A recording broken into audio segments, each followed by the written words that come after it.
What's up, my YouTube family? Welcome back to the Gaming Brigade. And since the PTS went live last week, I have received a ton of questions at the channel about the gameplay that you've been looking at, about different things we can expect when this goes live in September. So this morning, I wanted to answer as many questions as I can. Now, if you happen to be new here, feel free to hit that subscribe or join button. Make sure you turn on those notifications. If you enjoyed this, you could hit that like button as well. And remember, we are currently having a giveaway for a PlayStation 5.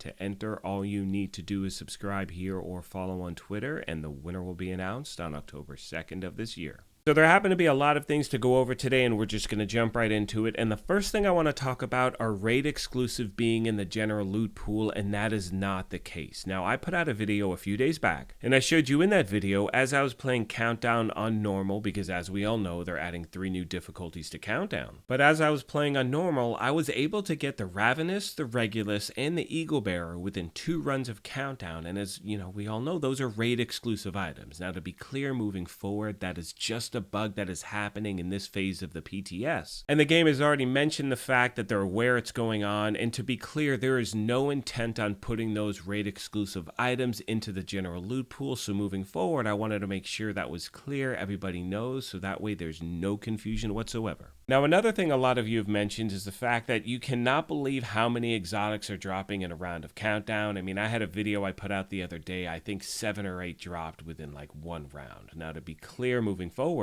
that is not going to be the case when this thing goes live. It's just during this PTS phase, for whatever reason they do that. Now, I do really believe that they should increase the drop rate for exotics in Countdown, as I've heard from a lot of you out there saying that you just do not get them there. I'm in that boat as well. I'll get some randomly here and there, but I've played a lot of rounds and they don't really seem to drop. So moving forward, I do hope they make an increase. Now, another question a lot of you have asked is, what is the loot quality like on normal difficulty? And the problem is, for me right now, it's really hard to make a determination. Now, the one thing I know, and you can see on the screen here, all of the hunters do drop named items, which is great for people who want to jump into this and play it solo and just farm hunters. But as far as the actual quality of gear when you're going through a full round, I really can't get a good read at this point because we're having that loot crossover. And what I mean is we're having, raid exclusives on normal difficulty and Countdown. That could easily mean we're getting heroic gear when we're playing on normal as well. So hopefully when we make it to the next phase, which by the way begins at the end of this week, a lot of these issues will be dealt with. That way we can really have an idea of what kind of loot we can expect depending on what difficulty we choose. Moving on, I'd now like to talk about the PTS itself and why it's only on PC. And this is a question I get every time we have a PTS, and I have no problem answering it, but it has to do with the certification process. So to give you a quick example, when you have a PTS server for PC, you can make a change to this game every single day if you wanted to. You do not need anyone's approval. However, if you were to try to do that on console, you have to get the approval from either Sony or Microsoft before those changes can go live, and that can take weeks. So for instance, I just talked about the fact that, we're going from phase 1 to phase 2. They're going to be changing a bunch of stuff. Now, if they were to do that on console, chances are everyone on console would completely miss phase 2 of the PTS and maybe make phase 3 if you were lucky, because again, it takes that long to get that green light from those companies. So moving forward, this is just how it is. And as always, if you have any other questions, please let me know. And one more thing really quick, remember, once this actually goes live, that is the most important time for you to reach out to the game, let them know what's going on, let me know what's happening. I'll pass along messages as well, because once we have every platform playing this thing, that's when the game can truly get a determination for,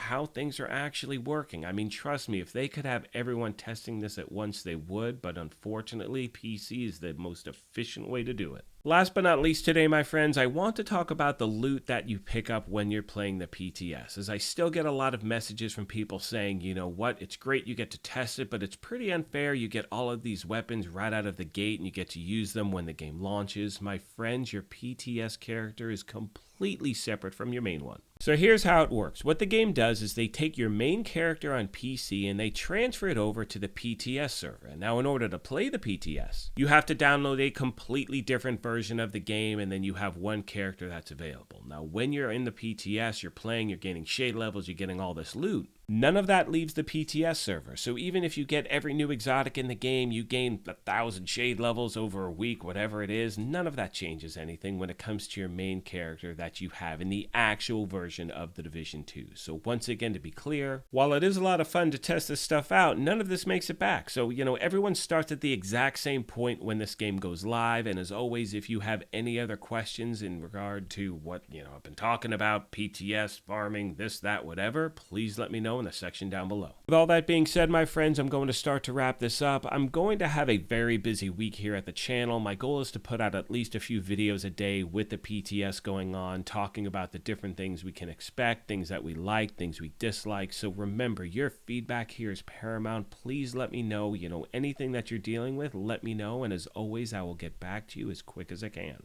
Many of you have also reached out asking, when am I going to do a live stream with the PTS? And unfortunately, I cannot live stream this game because for me, it crashes all the time. So what I intend to do is continue to compile footage from the PTS and then have a live chat where you're seeing the gameplay on screen. I'm talking with you live, answering your questions, because the last thing I want is for you to show up for something and for it to not work. On that note, I'm going to let the rest of the video play out. However, as I mentioned at the beginning of this thing, if you happen to be new here, feel free to hit that subscribe or join button. If you enjoyed this, you could hit that like button as well. But most importantly, take care of yourselves, be kind to each other, and we will talk to you soon.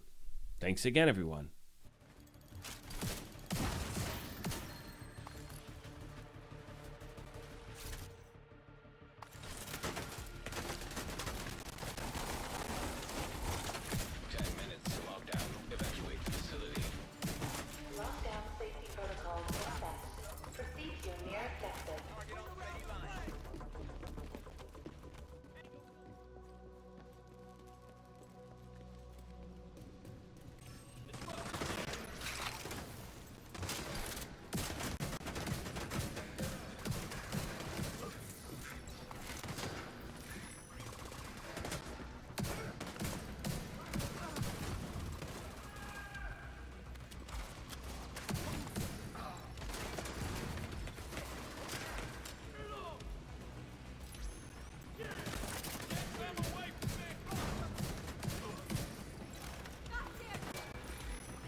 Immediate medical assistance needed.